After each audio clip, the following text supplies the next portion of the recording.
All right, guys, welcome back to this week. I'm super excited for this week. We found this person via like a friend on the internet. She posted about her. Then I reached out to her and was like, oh my gosh, would she be interested in coming on? Shared her with Delancey, and she's like, yeah, we have to get her on. She is the cutest. I watched a couple of her interviews because she's so awesome and she shares them with me. But I'm super, super, super excited for you guys to hear the story. I've heard bits and pieces of it from interviews I've heard previously, but we have Donna on today. And she's the sweetest and the best. And you guys are going to love her story. She's been through so much. And so I'm excited to hear it. And I'm excited for Delancey to hear more in depth as well. So, Donna, I will go ahead and turn the time over to you. Hi, y'all. I'm Donna. I live in Lubbock, Texas. And um, when I was born on the day after JFK was killed. So the world shut down. So it was, 1963, November 26, 1963. And you know how you get those birthday things and it says, hey, this is what happens on your birthday. Those birthday cards. Well, on my birthday, it says the nation mourns. And so that really is how the world was. And so my birth mother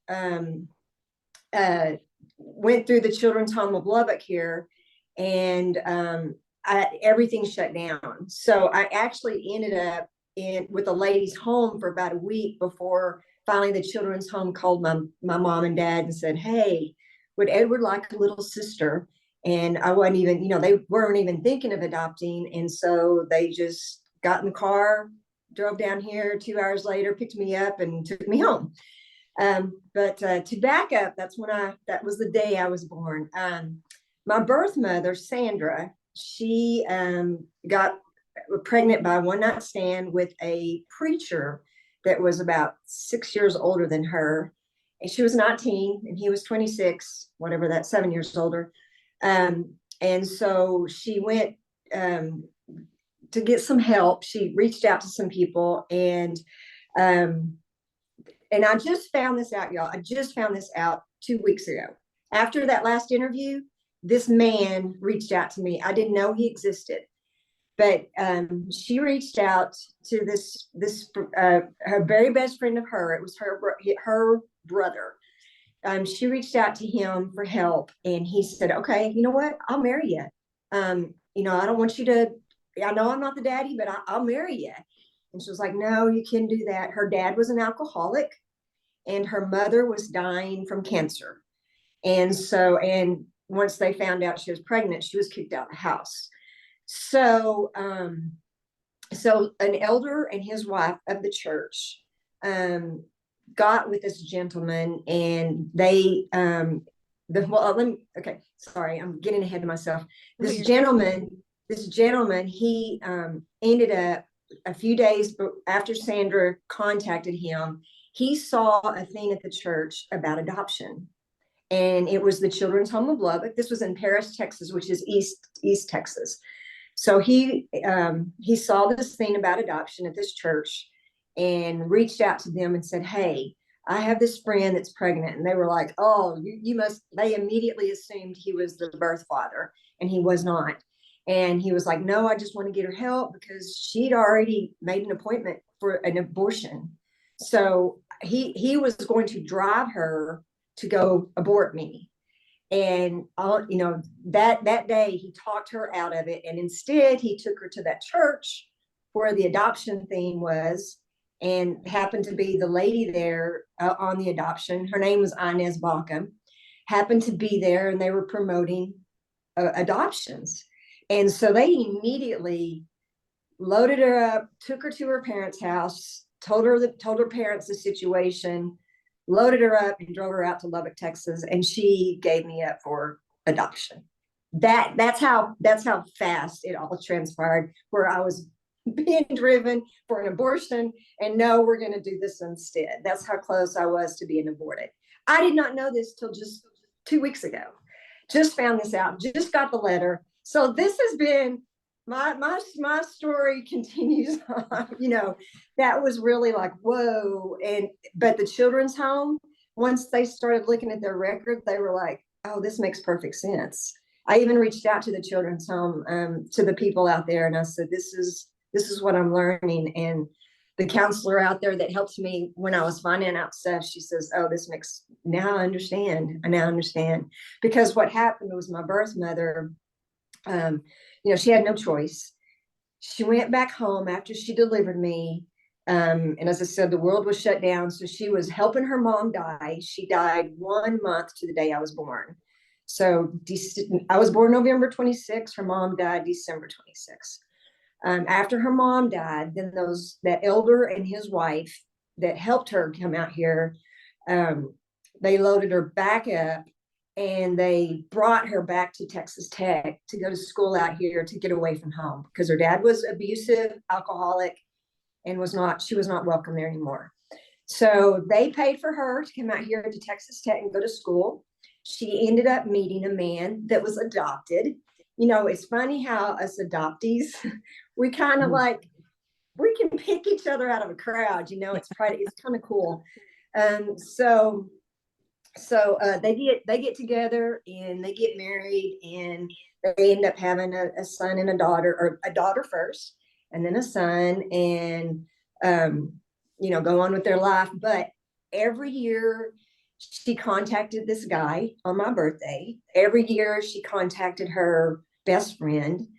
And so she really struggled with giving me up. She contacted the children's home several times to try to get me back. In fact, the man she married, Troy, he said, well, I'm adopted, so we'll get married and we'll get her back. I'll help you get her back. And they even got a lawyer and tried to get me back. Of course, it's a closed adoption. You can't do that back then. Right. And so, but she was obsessed with getting me back. And I have some letters that she wrote to the children's home. And just, I have nightmares about her. I dream that she's, struggling. And I'm just in fear of what's happening to her. And, so she had that kind of stuff going on with her. Mm. So I'm living miles away. And I grew up in a home, beautiful mom and dad, and they didn't think they could have kids. So because she had a miscarriage, so they adopted my brother. He was 3 years older than me and didn't think they were going to have any more. And then the children's home called them and they came and picked me up. And so my brother had no warning of me. So he was not a happy camper with me at the beginning. In fact, the children's home said that he kind of had a fit in the room. And my dad reassured him, oh, he'll adjust. And so they called the next day to make sure that my brother had adjusted to me. And so then they have me, and what always happens? Boom, my mom ends up pregnant, has a baby with my little sister. We're just 15 months apart.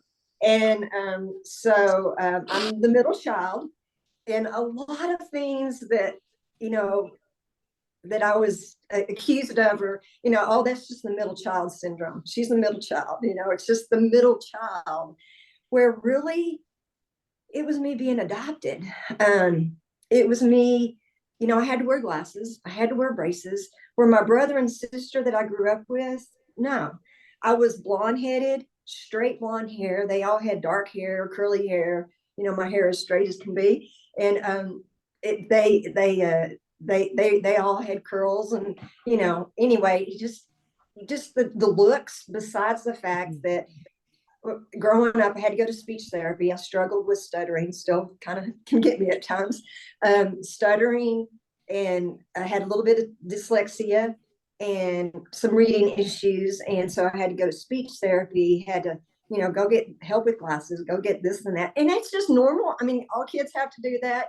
I'm not saying it's anything with me being adopted. It was just me.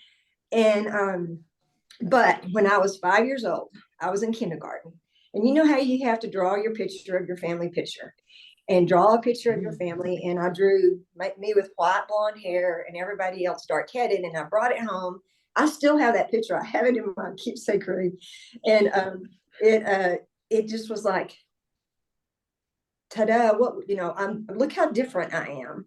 And so that was kind of my ha-ha moment of like, oh, okay, I see I'm different. And then I had a grandmother that was my dad's mom, and rest her soul, but she had her favorites, And she even had her favorites on my cousin's side. So it wasn't just us, but she let it be known that I was not Hodge blood. Like when she would introduce us, she would say, this is my son's daughter. She's blood. This is a Hodge blood. And this is Edward and Donna. And so we had that, we had that in our family. And my dad, would be like, shut that down. We're not talking that way. But when we would be with her by herself, that's the way it was. Yeah. And so kind of had that in the background. So I just always knew I was different, And so I am 12 years old, and it was January the 1st, 1976. Sorry, I'm nervous. January 1st, 1976. And I had this nightmare, and I saw my birth mother kill herself. It was very vivid, and it was a gunshot wound to the head. And I was screaming and crying, and Dad comes running into my bedroom, and I'm just losing it. And he is like, Dawn, it was just a nightmare. I promise it's just a nightmare. Well, it's all good. Everything's fine. Unfortunately, that nightmare continued. I had a recurrent nightmare just over and over. And Dad was always there to pick me up. And my mom, I love my mom to death. But I never really talked to her about my adoption because in her eyes, I was hers. And, she never thought about me not being hers. Yeah. And my brother, he never cared at all about his, finding out his biological past or anything. But I don't know if it's the mother-daughter, but also just that my birth mother and I connected, because they did let her hold me that whole day after she delivered me because of the way the world situation was. And so then I was placed in that other home for a while and then I was moved again. So, that is called, what do you all know that too? It's, it's where you're, I just went blank. Where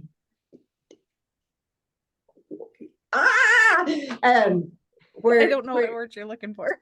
Yeah, I was about to say, I was trying to wrap it. Like the only thing I could think of is like separation. Separational trauma. Yeah, yeah. That was like maybe separation. I don't know. Yeah. I think that's right.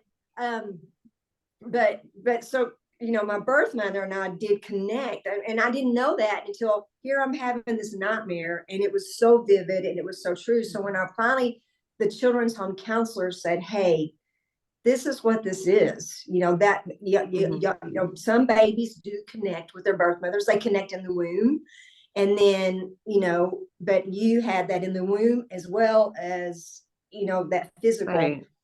And so that nightmare it haunted me for years. And I also then became very obsessed with my birth mother, so much so, like I would watch Carol Brady on the Brady Bunch all the time, thinking, oh, that must be my birth mother. She's got blonde hair. She's got blue eyes. So I was always looking, in the crowd when we would go somewhere and look at people and just look at them and stare at them and think, are you my birth mother? And I was that obsessed with it. But never talked to my mom about it. I mean, my dad knew. And so Dad said, okay, Donna, when you're 18, I promise you we'll go to the children's home, and I'll find out that you are, this nightmare is just a nightmare. So I'm 18. I'm going to Lubbock Christian College, and it's a private school here in Lubbock. And I was going home that weekend, and Dad and I had an appointment scheduled to go to the children's home that next weekend. So I was going home to see Dad and Mom. We were talking to Mom about it. And then we were going to come back the next weekend and go to the children's home. Well, it was a Wednesday, and I woke up in the middle of the night screaming, crying, wet the bed. I had to change the sheets because I had a nightmare that my dad was killed in an airplane crash. And so my roommate was like, Donna, you knew he was flying tonight. I'm sure it's just a nightmare, so I'm sure he's fine. So call your mom, everything's fine. And you'll find out that he's fine. Well, we ended up going back to sleep. And then 3 hours later, I get a knock on my door, and my roommate my best friend growing up and my dad's business partner was there to tell me that my dad was killed in an airplane crash. So it just threw me for a loop. And so they loaded me up and brought me home, went to the funeral, and I was furious. I was just like, I know my birth mother's dead. Now my dad's dead, and I've seen them both. What is up with this? I got so angry with God. If you can show me these things that are happening in my life and not stop them, why didn't you stop them? That was my reasoning. And it just, but the thing about it is that after that nightmare with my dad, I've never had a nightmare about my dad again. Wow. Where the dreams of Sandra, which was my birth mother, those continued on. That Sandra's dreams did not quit. And I was seeing a counselor way on down the road, and he said, you have chronic PTSD. It's long term, but that vision that you saw as a 12-year-old, that continued on. And that, that's chronic PTSD. And then with my dad, bring that on top of it. And so all the symptoms that I was showing later on in life, thinking, oh, you're just bipolar, oh, you're just crazy, you're just this or that. No. And so that was good to know that's really is what I've had. And I'm good now, all is well. But I could address it in a different way and know that I'm not just crazy. So after Dad, I went back to Lubbock Christian School, could not sleep, of course. And I went to the school nurse and they said, why don't you take NyQuil? And I'm like, okay, I'll take NyQuil to go to sleep. And so guess what, y'all? In 1982, NyQuil had lots of alcohol. And it was all, it was alcohol. And so I did not realize my grandfather was an alcoholic. I didn't realize the day my birth mother killed herself was drinking. And so next thing I know, I'm chug-a-lugging NyQuil to go to sleep. And then it quits working. And Lubbock is a dry city, which, we couldn't sell alcohol. So I was going out to the strip, which is where we served alcohol, and picking up, next thing I know, I'm drinking vodka because you can't smell vodka, right? That's what we thought in school. So I'm chug-a-lugging literally in my closet at Lubbock Christian because I'd been kicked out of school. So every night I'm chug-a-lugging NyQuil or vodka just to continue to go to sleep and to not have nightmares. So move forward, I finished school at Lubbock Christian. I'm going to Baylor Dental School in Dallas, going through dental hygiene school. And so the drinking gets so bad there that I ended up escalated. I escalated from NyQuil to vodka, smoking marijuana. Next thing I know, I'm doing crystal meth, but I'm functioning. I'm snorting crystal meth, getting the high from that, counteracting the marijuana, bringing me down. So I'm doing the high, low, just to get through, just to maintain and to get through life. And on the outside, I'm perfectly, no one knows it. It's all behind doors. I never was a party animal. I never went to bars. And so I functioned like that for 13 years. Ended up coming back to Lubbock, practicing dental hygiene. And I worked for a dentist that he was in the AA program. And then I'm standing there listening to him tell patients how to get sober. And I'm like, oh my gosh, this is what I've got to do. So I started seeing a counselor from the children after the children's home told me about Sandra. And I started seeing a counselor, and she was like, I'll help you if you will go to this AA meeting, and I'll help you get help. And so I started going to that meeting, and I've been sober since June the 5th, 1995. I haven't had a smoke, drink, nothing since 95. So that's amazing. Coming up on good for you. That's 30 years. Wow. But congratulations. When I went to the children's home to find out everything, and they said that your birth mother died January the 1st, 1976. I just looked at them and I said, suicide. And they thought somebody had told me. And I was like, I've been dreaming that dream all these years. And so they were kind of, whoa. And so they set me up with a counselor there to help me. But then she realized that by then, I was using the drugs and stuff, and I needed a little more help than what she could give me. Um, but that's how they said, that you're connected. Who would have ever thought that, never have been able to meet, that I would have been so connected to my birth mother. And that doesn't always happen. That just, it's just weird how that did, but I truly believe that God allowed that, because then I ended up meeting my half brother and half sister. We had the same mother and they had a different dad, and I got to be in Kimberly's wedding, and Wayne has had the same issue I've had with drugs and addiction. So, I could help him get through his addiction, and then be there for my Kimberly. And she had 2 daughters. So I got to be an aunt to the nieces. And then, so that's been a huge blessing. But also when we went back to the children's home, the reason I got more information is because I was 25 at the time, and I was having female issues, and my mom was like, look, we know her mom is dead.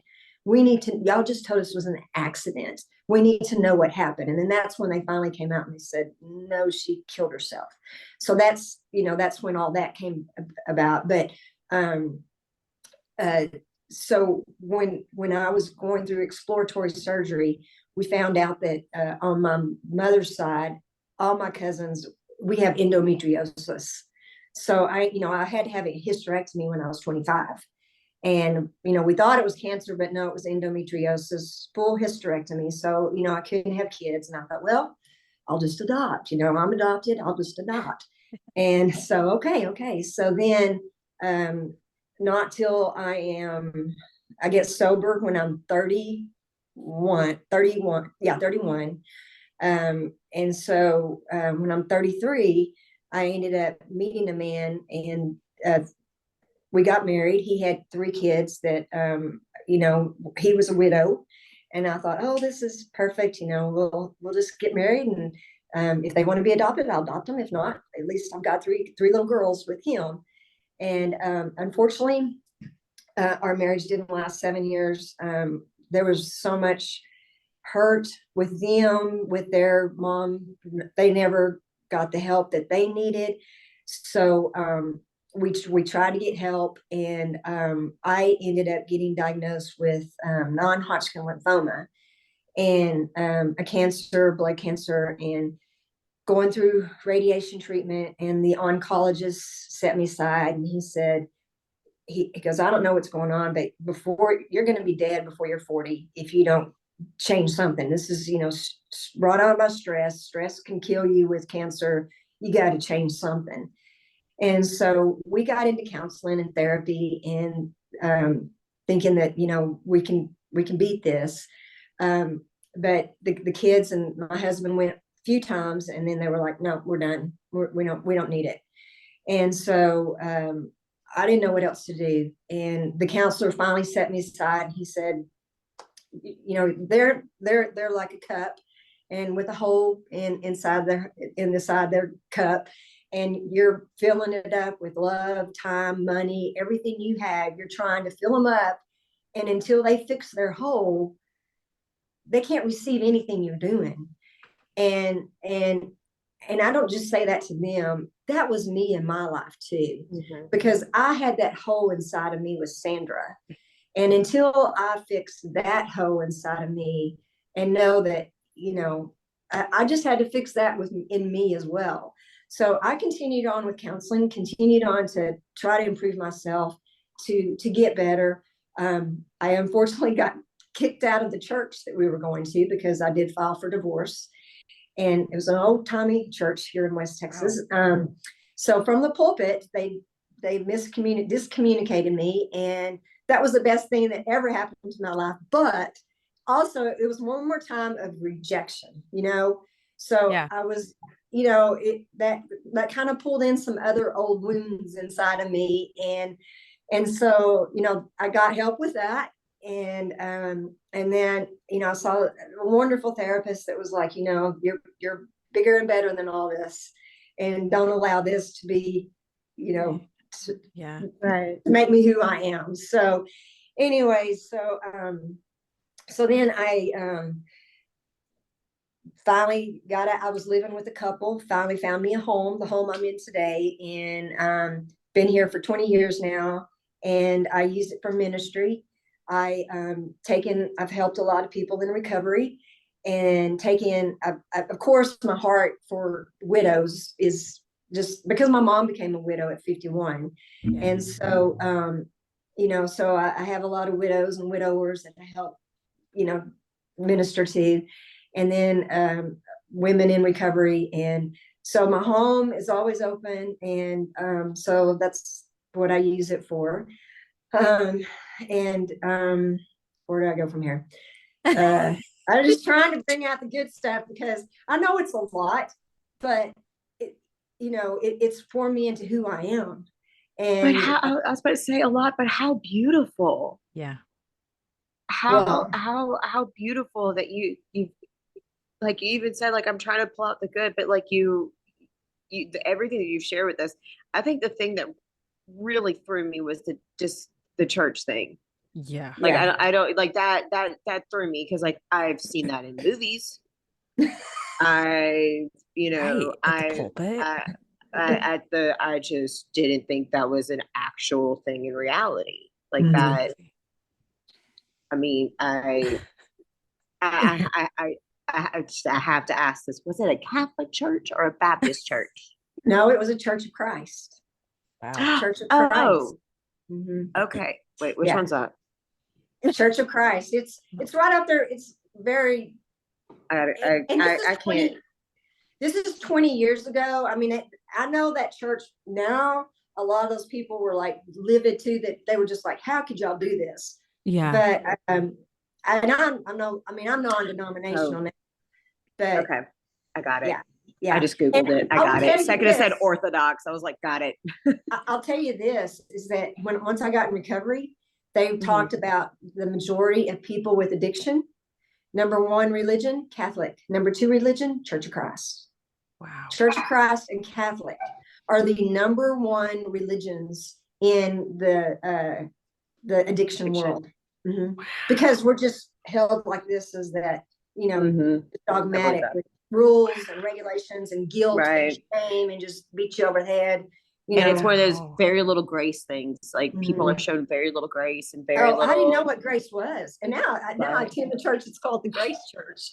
So, I love it. I really do. So I've learned about grace and what grace is, and So I mean, and for anyone that's listening that is those religious, we're not saying all of you. We're not saying that. Right. Anyone wants to jump on that train and be like, let's go ahead and dissipate that. This was her experience, in which I find that to be accurate, because not same experience, but I have had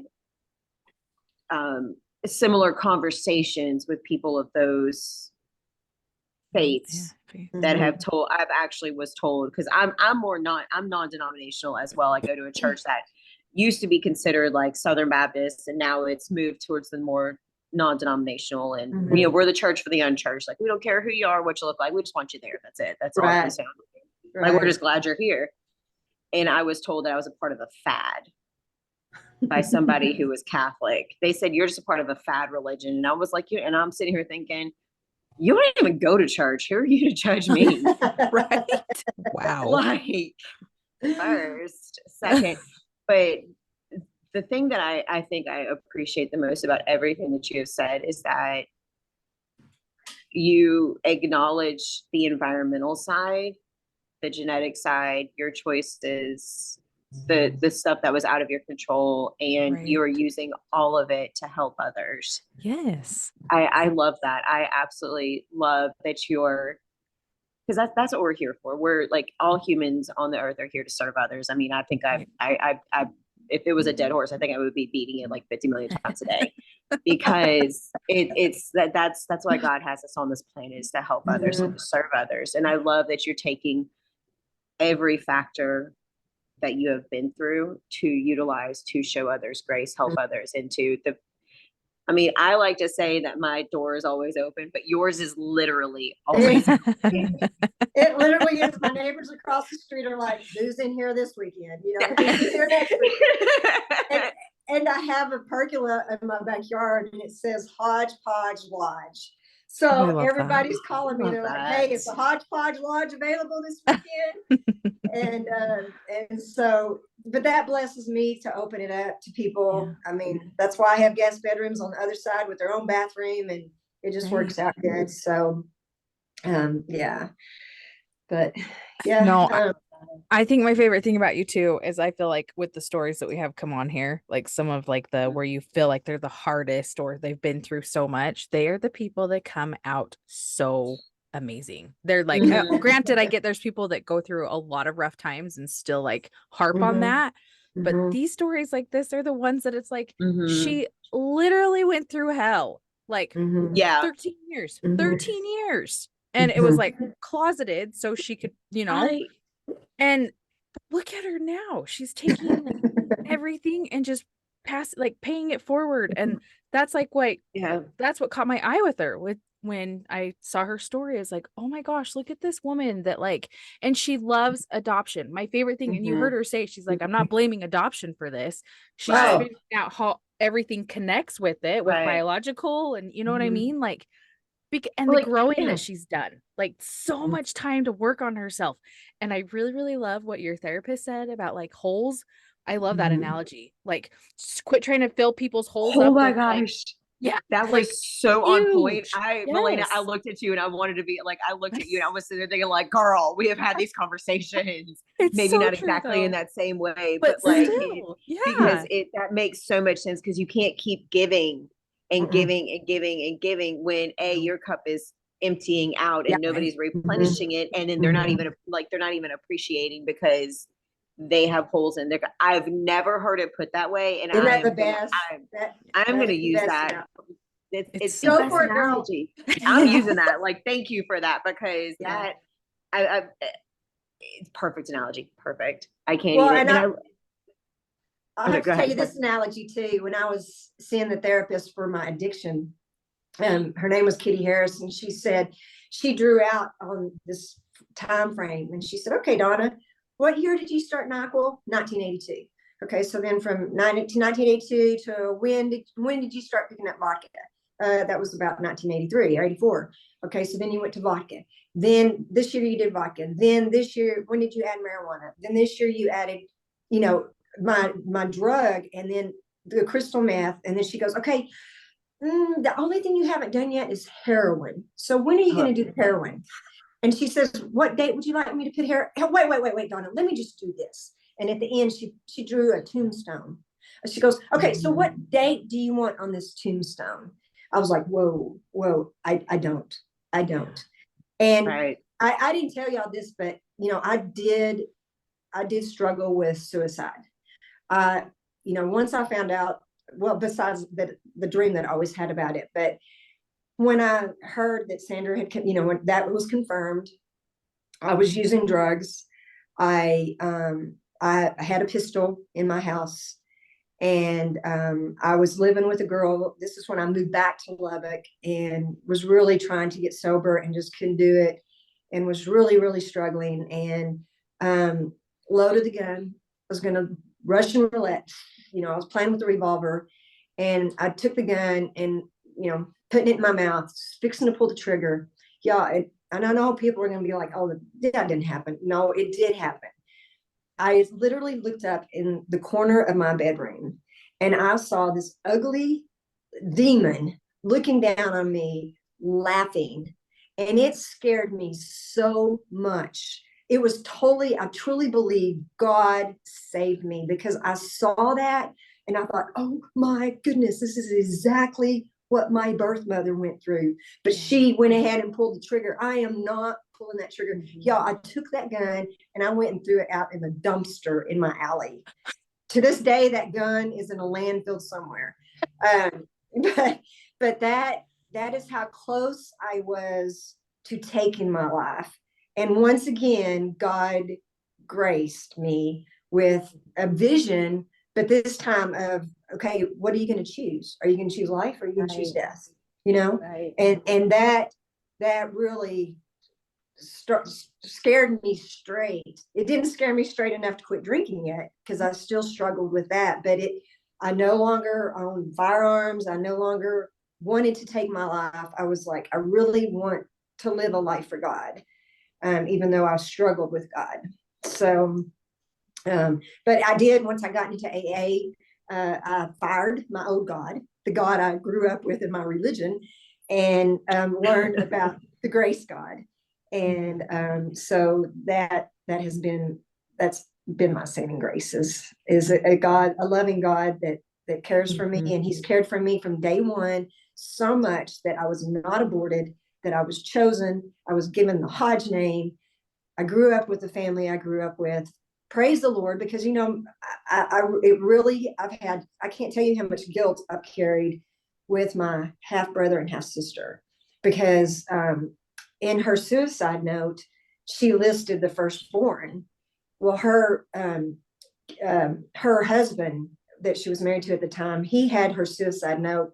And when he found out about me, the children's home contacted him, and that the girl, that his kids still did not know about me. This is when they were younger. He got the suicide note to me, and he said, "Here, you can have this. I don't want Kimberly to see it. I don't want her to think that this suicide is about her." So he, you know, in a way, he put that on me. And then, of course, I carried it for a while, you know, thinking, oh, it's my fault. She's dead because of me, because I was her firstborn, and da da da da da. No, I'm not carrying that. That's not mine to carry. That's her choice. And, you know, she wasn't sound mind the day she took her life. She was drinking. And so, you know, I have that choice. Am I going to be sound mind the rest of my life, to choose the ugly, the bad, and stay focused on that? Or am I going to stay focused on the goodness and the grace of God and what God has graced me with? And that's what I choose to do. And so you know, my hair is very, very short, because I shaved my head. Did you see me bald? I have a dear friend. Your pictures. Yeah. I have a dear friend that went through cancer, and she was kind of like me. She was like, I'm kind of just lost in her treatment, because she couldn't get out, because she had lost her kidneys, already went through treatment for her kidneys so she could have a kidney transplant. So she lost her hair that time. And then she was losing her hair for the second time because of her cancer. And once again, God gave me this dream of her, and her by herself in her shower, in her bathroom, shaving her head, just losing it, and having a horrible, horrible time with dealing with her cancer. And so, so God put it on my heart to shave my head and to go through it with her, and to make the awareness out there in Lubbock with people. And I would wear a hat that said, you know, support Nancy and her cancer, because she needed prayer, she needed support. And so then when I went to meet with her and took her hats and shaved my head, she was like, "What did you do?" And I said, "Well, I just had this dream." And she just melted in my arms, y'all, and just lost it. And her husband was like, "Whoa." And she was like, "I've been wanting someone to do this with me." And so I do not take these dreams lightly with what God gives me now. I used to be fearful of them, but when I have a vision now, or something really on my heart, I have to go with it. And I'm not saying I'm gifted. I'm just saying that God uses us all in different ways, and he's reaching out to us in different ways. And he really speaks to me through visions and dreams. And so much so that he put the same thing on my heart with Melissa Cole and Dawn Long from the movie Life Mark. And did y'all ever see that? Please tell me y'all saw Life Mark. Girls, you're adopted and y'all never saw Life Mark. I'm going to add it right now. I'm going right now. Oh my God. Oh God, that was my favorite thing that's happened so far today. Life Mark. Life Mark. Life Okay. Mark. Okay. It's on Amazon Prime. I'm gonna go download it now. Okay. Well, get a box of Kleenex, I'm telling you. Oh, it's fairly new though, right? Yeah, it came out last year. It came Okay. out, this last year. Okay. So Life Mark is a movie that's based on the documentary I Lived on Parker Avenue. First, you have to see I Lived on Parker Avenue, and it's on YouTube. Okay, it's only 30 minutes. So I Lived on Parker Avenue is 30 minutes, and it's the true story documentary of Melissa Coles. So I saw the documentary. Well, I saw the promo of the Life Mark movie coming out, and I saw it was based on that documentary. So I watched the documentary. I can't tell you how many times before Life Mark came out. And so then when Life Mark came out, oh my gosh, I just lost it in the theater. Once again, Dawn Long, she nailed Melissa Cole in that movie.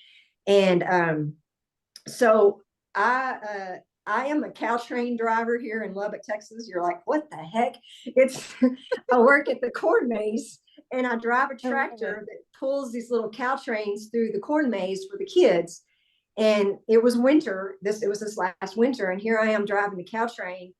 And that movie was just constantly on my heart and on my mind. And I reached out to Melissa Cole and Dawn Long, the actress, after seeing those movies, and they responded to me, y'all. And we are dear friends. They're the ones that got me to do these interviews in the first place. I would have never done any of this if Dawn Long or Melissa Cole had not been in my life. And that was all because God put it on my heart to reach out to them. And so I want to hear from you two after y'all watch that documentary and that movie.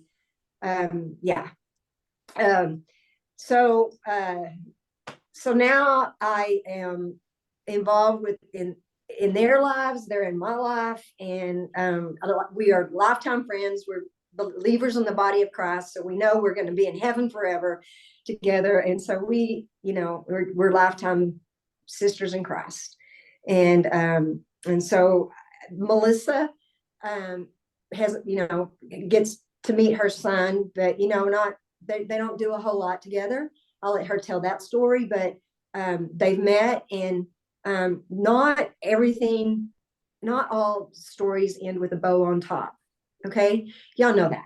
And very aware of that. My story didn't end with a bow. I never got to meet my birth mother, but I'm choosing to get that bow somewhere else. I choose to get that love in other areas. And I'm receiving that love through Melissa. I'm receiving that love through Dawn. I've received that love through now y'all. I like to think you're part of my family now. Yes. And yes, very. we all we're all family, and we are family. I'm so amazing.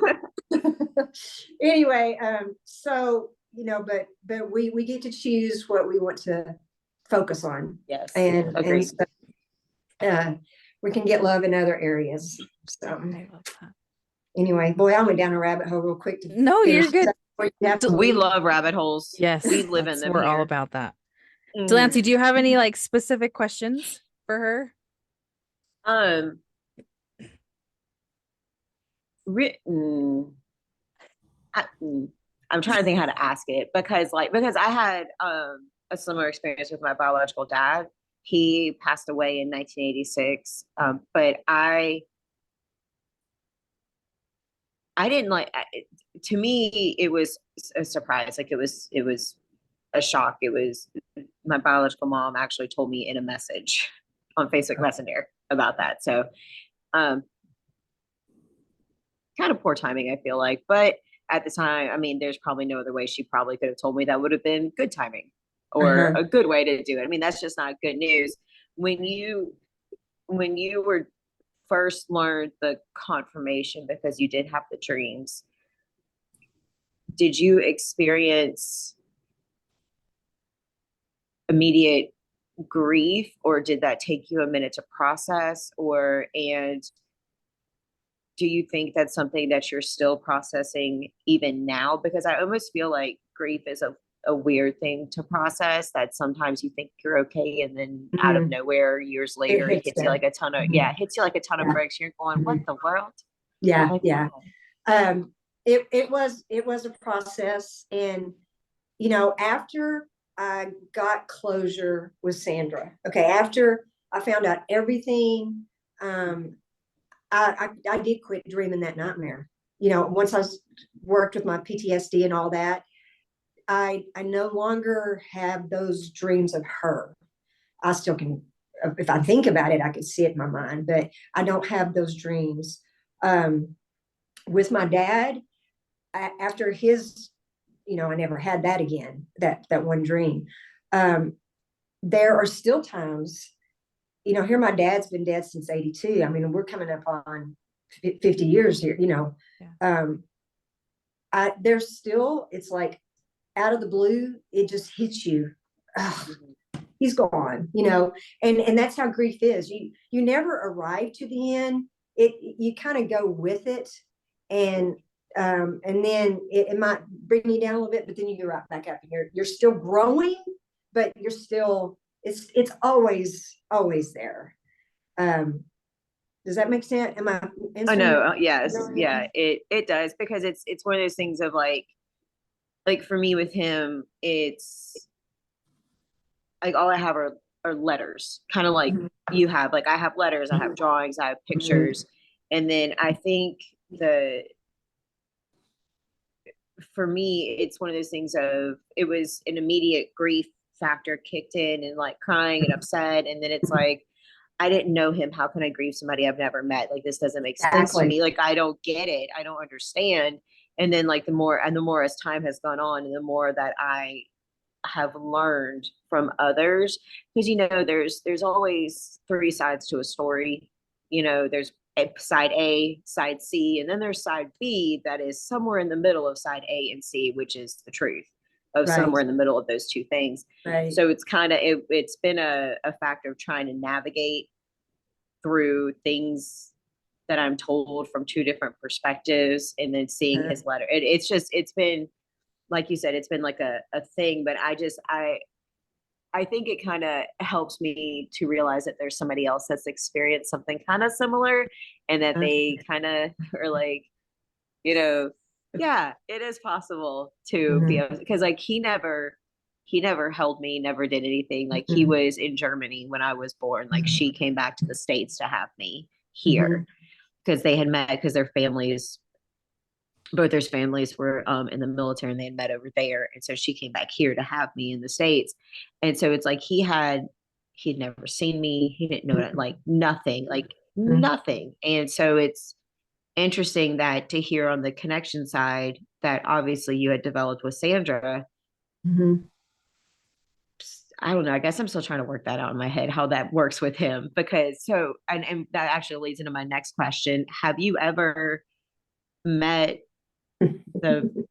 I don't even want to mention it. Like, I don't know. Like he kind of like, I mean, it's almost like he just got like a pass in a way.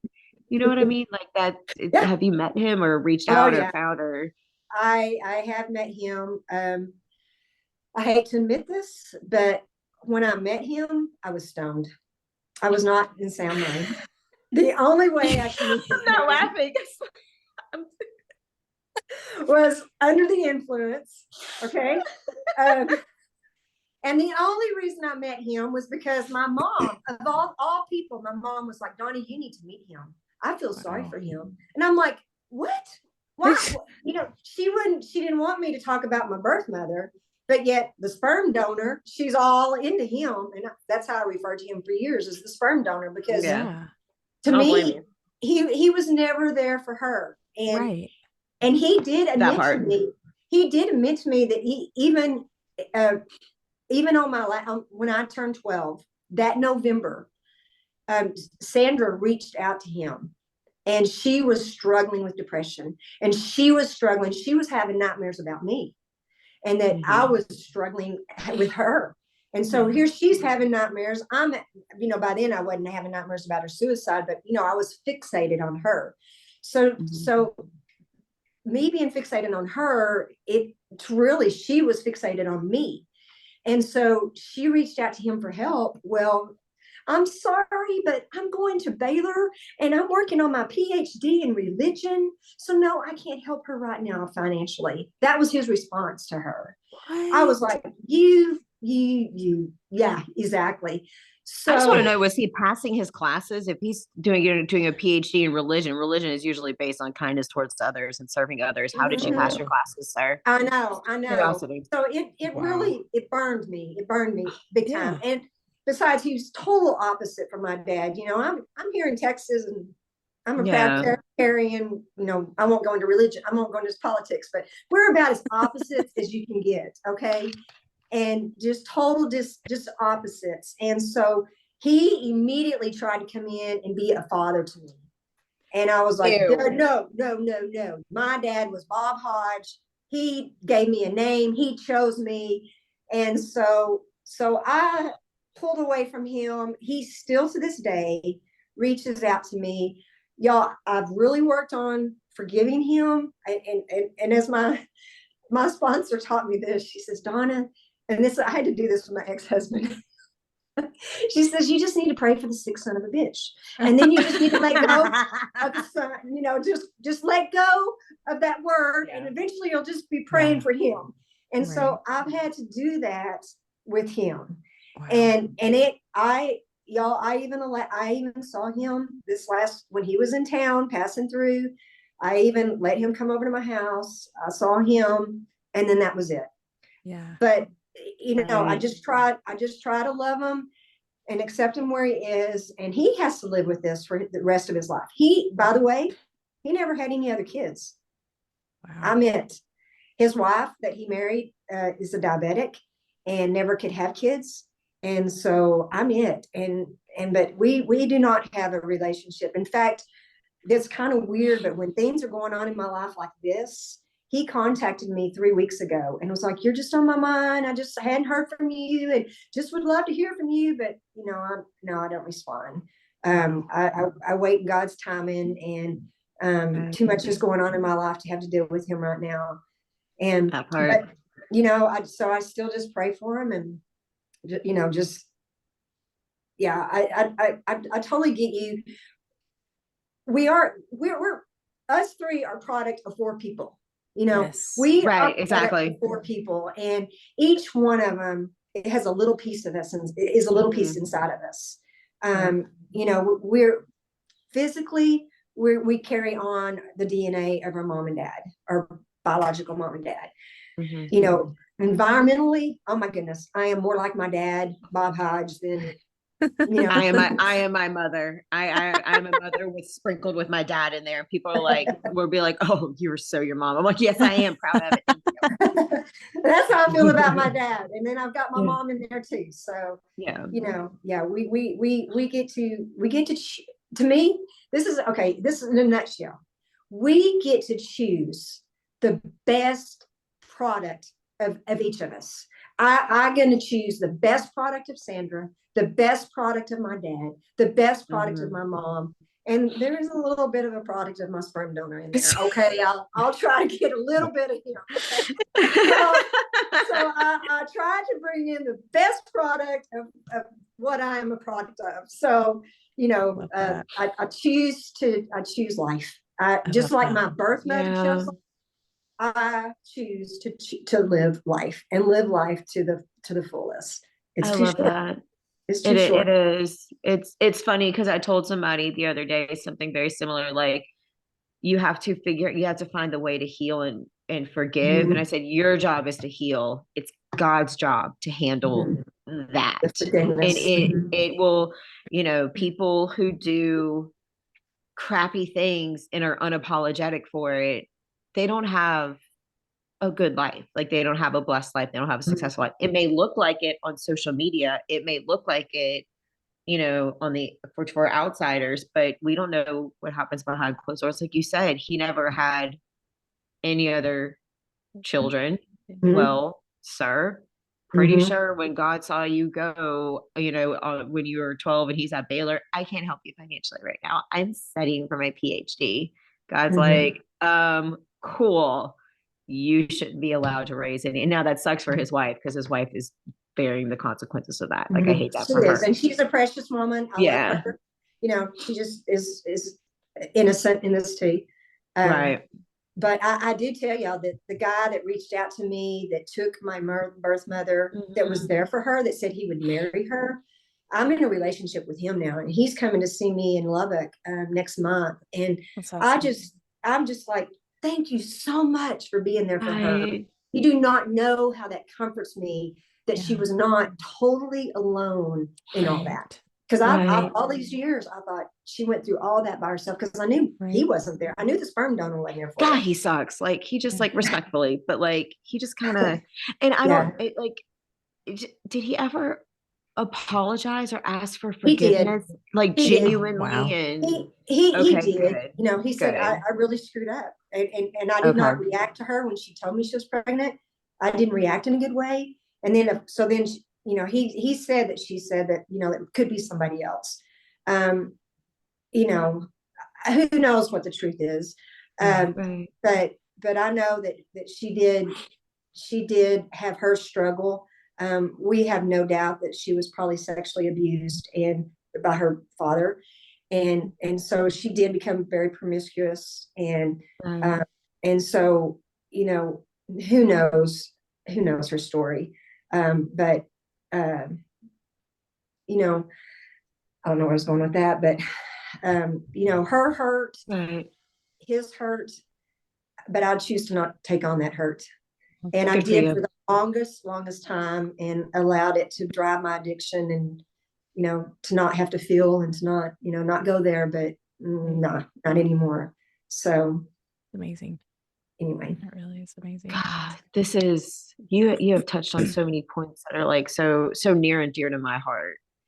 And I love everything that you said. I'm sitting there going, yes. Like, the little Delancey in my head is going, yes, say it louder for the people in the back. That it is like, I mean, even the addiction side, the mental health side, all of that it's so easy for people who don't have struggles in that way to point a Mhm. finger at somebody else and go, you did it to yourself. And it's like, you don't understand Mhm. how addiction works. You don't understand Yeah. how mental health works. Mhm. Stop belittling it because Mhm. you were blessed to not have those genetics. Like, Mhm. I don't Right. have the genetic predisposition for the addiction side for that. However, I do struggle with the mental health side, or I did prior to my relationship getting stronger with God. Like, it's a little easier now. But Mhm. people that don't have those struggles, it's so easy to be like, no. Point So the finger. Yeah. point the finger, you did Yeah. this, you did, and not show grace, Mhm. not show, especially when people want to get better. Right. At that point, it's not a choice to have the addiction, but it is a choice to want to get help. It is. It And is. you can't make somebody get help. Like, they No. have to. And I appreciate that you laid out the timeline of Yeah. how Yeah. everything happened and progressed for you. And then you finally just went, I'm not doing this anymore. Mhm. Right. Mhm. Like, I Right. choose life. I choose God. Mhm. I want to live my life for Mhm. him and help others. Like, Mhm. you're amazing. I came home one day, and about the fifth bag of marijuana, I put down the disposal. I'm not doing this anymore. And, putting it down the drain, getting rid of it, pouring out the alcohol. Can't tell you how many times I did that to try to quit. And then I'm back to the drug house the next day, Yeah. picking up more. Right. But that night I came home, and it went back to my adoption. I stripped myself butt naked. I laid out prostrate in my on my floor in my den, and just begged God. I was like, please, please, please take this away from me. Just like you brought me into this world. Okay, I was naked. You brought me into this world in my mother's womb like this. So I just what are love you you. going to do? Just like, so what do you take this? I need you to rebuild me right here, right now. And I laid there, I bawled. I ended up falling asleep on the floor. Woke up, of course I was passed out because I've been drinking. I woke up freezing cold, and butt naked and just shivering and like a cocoon. And I wrapped up and went to bed. And that next morning is when I checked myself into treatment. Wow. That's what it took for me to. Yeah. And I ended up having to call my boss and saying, "Hey, Dr. Schultz, hate to tell you this, but I've been using drugs in your office while I clean teeth, and I need to go get checked myself into the Charter Plains Hospital." And so as I said, he worked with people in addiction, and he was, well, of course, when I interviewed with him, I was stoned, so he only knew me stoned. But then once I got sober, and he was like, whoa, I definitely see a difference in you. Mm-hmm. And so he was my biggest advocate to staying clean and sober, because I worked with a man right there by my side to help me to get through it. That's awesome. Yeah. I can't get over the fact all these different people that came into your life that like God knew you needed, like, and how they didn't shun you like you guys are talking about. Instead, they helped you. They were there for you. They were your support. They uplifted you, which I think is so amazing, because any like boss like that would be like, done. You're done. Yeah, bye. you're fired. No more. You're fired. No more. Yeah. But no, I think that's amazing. Like, how many people can say that about a boss that they had? So anyway, all right. I don't know if I really need to like ask the ending question, because I feel like Donna's given so much, but I'd like so much gold. It's so true. I'll ask it just just to ask it. But what we kind of like to ask to close out is just any advice. I mean, you've touched on so many different parts of like adoption and stuff, but what's probably your biggest part? That's the thing. I don't even know where to go from there, because you've hit on so many good things that you've hit on, but we just kind of like, what's advice for people in the adoption world that you would give? I'll ask that way. I need to address this. After my other interview, I had a classmate that sent me a letter that ended up when we were in school. She was a junior in high school.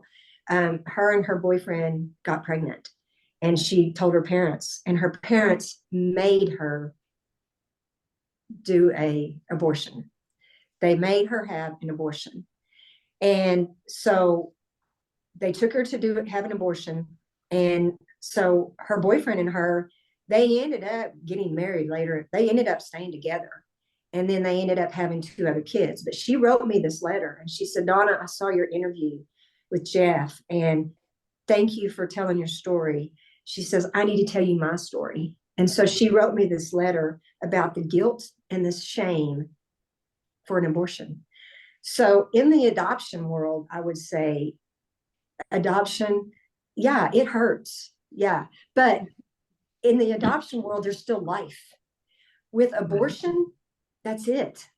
And she's like, "I never, ever will know what could have been of my child." And I look at my 2 other children now, and I think, what could that other child been? And so, but we're only as sick as the secrets we keep, y'all. And that secret with her she has been carrying that secret for 40 years now. And so we have to tell our secrets. We can't hang on to this stuff inside, because if we hang on to it, it just kills us. It's like cancer. It just eats us away. And until we've walked in somebody's shoes, you don't know anybody's moccasins until you've been in their moccasins. Exactly. So who are you to judge their moccasins if you're not walking in them? So, that's another thing that I've carried away, is that until you've been in my shoes, and until I'm in your shoes, who am I to judge you? Right. Who am I to judge you, Delancey? Who am I to judge you? Who am I to judge you? It just, until we give each other grace to walk out this life that God's given us, that that we can do it justice, the way God wants us to do it. God, you and my mom could be best friends. She used to tell me that all the time. You're only, like, literally that same phrase, you're only as sick as the secrets you keep. Keeping secrets will not help your life. You cannot, if you're doing something you have to hide, you're not living your life for God. You're not living your life the way you're supposed to. And it's like, it makes sense. Yeah. And then Donna's over here saying like stuff, and I'm going, God, I've heard that before. Where did I hear that? Oh yeah. My mom. My mom. But like Thanks, Mom. I mean it just, but I think it's gonna, because I know some of my sisters listen to this. I think it's gonna reiterate to them like everything our mom taught us. It's like it wasn't That's just awesome. mama. Yeah. This is the right way. Right. And I mean, of course, like we believe our mama, but to hear somebody outside of our family say Right. that, I mean, like literally when you're saying, I was like, God, I can't wait to get to call my mom and go, I'm sending you this episode as soon as it drops. You've got to listen to this. All right. Well, oh, where's my button? Donna, thank you so much for coming on. You're Delancey's got somewhere to be, so we've got to close it out, or else I know we could talk forever. But thank you for taking some time out of your morning to do this. And I so enjoyed you coming on, and I know it's going to help so many people because just listening to you now, like you had so many words of wisdom just for me to take away. And so thank you for that. I appreciate it. You're and I welcome. love how everybody's journey is different, and it's just, yeah, you're just the best. So thank you for joining us. And I can also tag other interviews that she's done because she's amazing. So thanks guys for listening. We'll see you next time.